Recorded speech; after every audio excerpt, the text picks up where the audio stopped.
So once again, I'm re-editing and uploading some older footage to the channel because I'm in the middle of moving shops and I just don't have new footage, and keeping the channel on a regular schedule has helped with my numbers staying consistent instead of them plummeting during the move and then trying to raise them back up.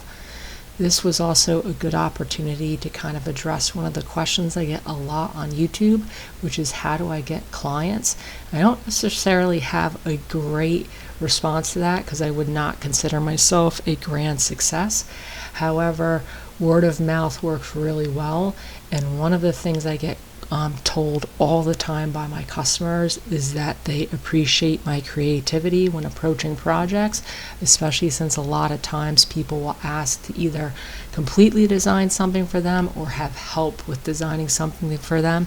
Thinking outside the box really helps in that regard. Just being able to build something's only part of the battle.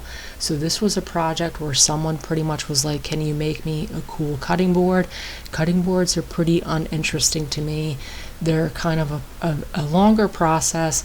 They're one of those things where there's not a lot of creativity in a lot of the boards you see out there. Yes, they come out and they're pretty, but it's kind of the same sort of process. So I really spent a lot of time devising this ideal of how to make a board that was like something I had never seen before.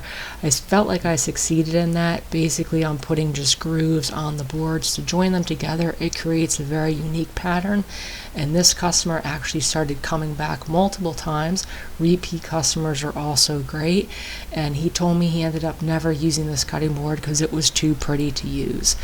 So if you're starting out your own business or looking for grand tips on doing things, I really think that customer appreciation is important, but also keeping yourself motivated can be hard when you're building the same sort of things over and over again, and really kind of flex those creativity muscles to create something unique, especially if you want to post stuff on the internet, because you're competing with a lot of people doing very similar things in the woodworking world.